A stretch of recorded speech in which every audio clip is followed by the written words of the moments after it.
This workshop is brought to you by Houston Community College Centers for Entrepreneurship.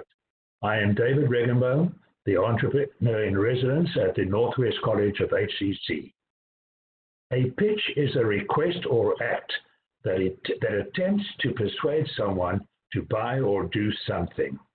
Virtually all of us have pitched at some time or other. Everyone recalls asking their parents to borrow their car.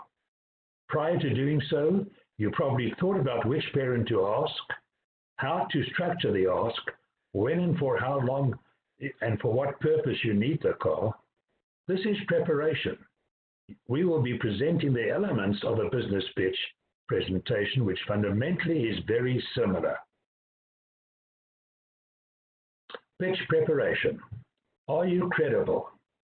You have 7 to 10 seconds to present your credibility. The audience first impression will take less than 10 seconds to determine whether you're credible or not. How do you engage the audience if you're not credible? So being credible is essential to your pitch presentation. What problem are you solving? You have 15 seconds typically to advise the audience of the problem. It would be best to tell a story about an individual who is having a problem and how you intend providing the solution. Telling a story is a very effective way of pitching your solution. What is your solution? You have 15 seconds to provide your unique solution. Is there competition? Of course there is. No one is without competition. Even Henry Ford, when he developed the motor vehicle, had competition from the horse and buggy. This is fundamental to recognizing that you have competition. You always have competition. What are you asking for? Make sure that when you do the pitch, that you have an ask. Many people do a pitch and then forget to ask. So what are the 9 C's of an effective elevator pitch? They are concise. Be concise. An effective elevator pitch contains as few words as possible, but no fewer, and less is more. Be clear. Don't use jargon. Don't use acronyms. The MBA speak is not acceptable to a pitch. To be effective, your pitch must be clear, must be compelling. To be compelling, an elevator explains the problem and your solution in as few words as possible. Be credible, as we said earlier. Credibility comes from the first impression. How you dress, how you look, how you present yourself is all part of your being credible.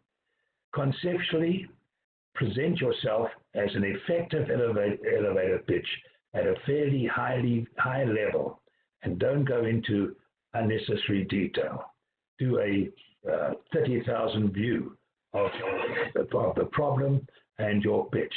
At the same time, try and be concrete, substantially giving the audience a detailed account of what the problem is and what your solution is. Customize your pitch to your audience.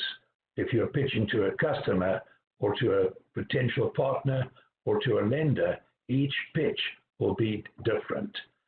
At the same time, be consistent. Your pitch should always have the consistent factors, but focused differently depending on your audience. And finally, be conversational. Don't shout out your pitch.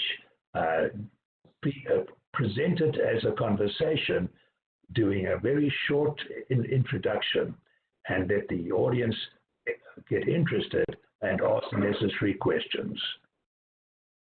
The business pitch preparation. You need to know your product or service in detail. Know what you do and how you do it, but most important of all, know why you do it.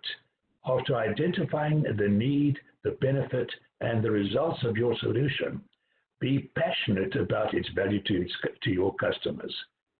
Looking at it from a customer perspective and why you do this is essential to gaining the confidence of your audience.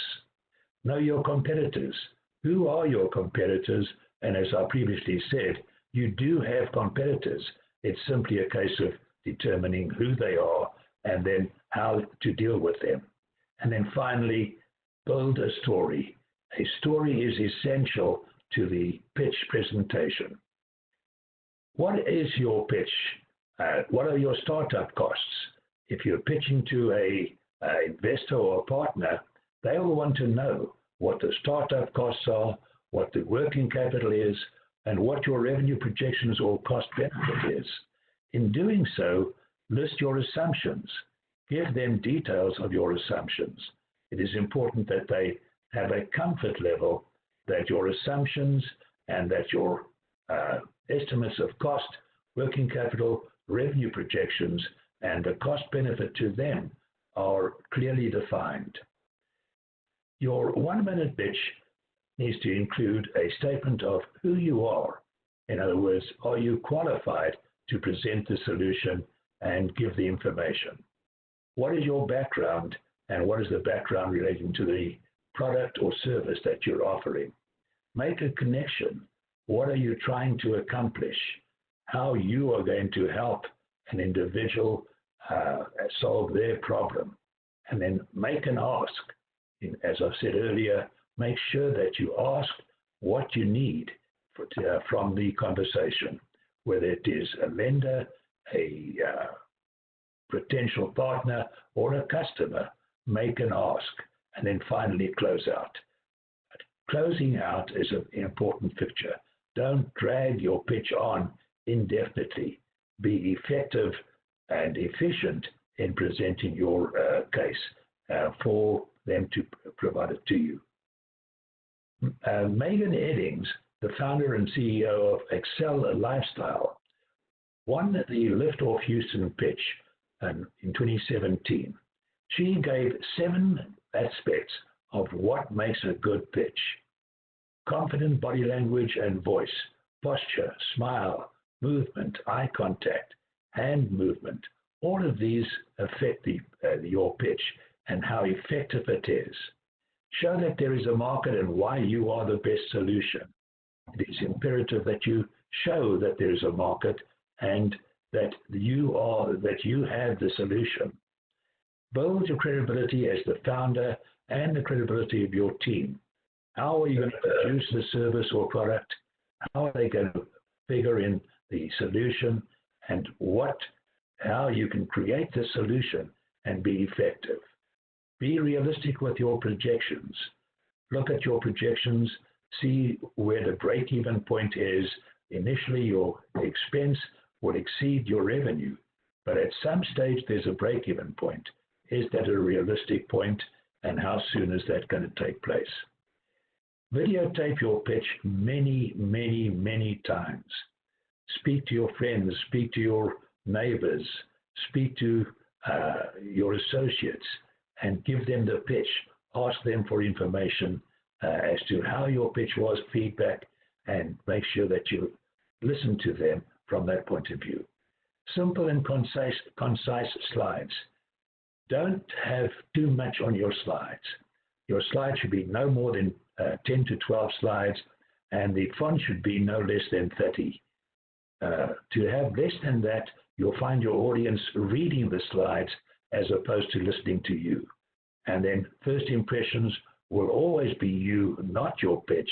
So dress professionally and look presentable.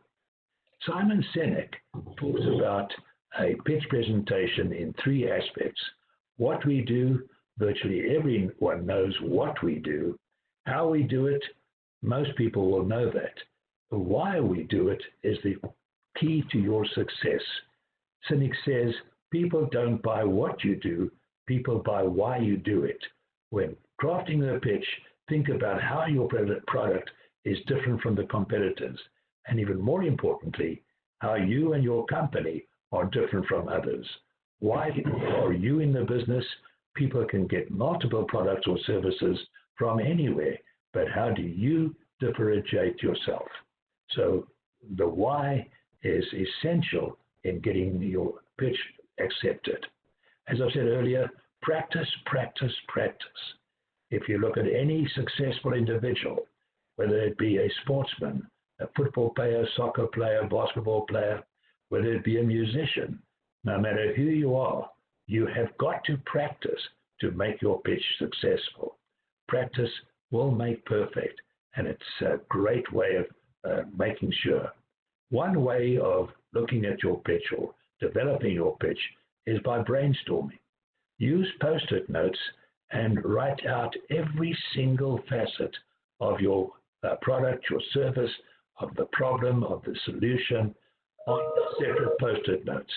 Create the post-it notes and paste them or fix them to a wall or to some broad surface. Have as many post-it notes as you can possibly think of. This is try and develop a story around what you have found in your post-it notes. Then take the most important post-it notes and develop your opening pitch. The opening pitch should be no more than 60 seconds, taking the most important of the various post-it notes to develop your pitch. Next, select the notes that create the hook, not more than 15 or 30 seconds. So looking at this aspect, this process, it's a three-step process. Putting everything in, on the board, creating a story from them, then picking the most important ones to create your pitch, and then going further into depth and taking the most important ones to develop your 30-second pitch or 60-second pitch. So your 1-minute pitch exercise as you go through this process is take a few minutes to select the 5 most important facets of your pitch to use for your 1-minute pitch. Team up with friends and family members, present your 1-minute pitch. Ask them to critique it, ask them for feedback, listen to their questions, and when you've done that, you'll have developed a great pitch that you can have great success from. We hope that this pitch workshop will help you in your future entrepreneurial activities and wish you the best of success in those activities. Thank you.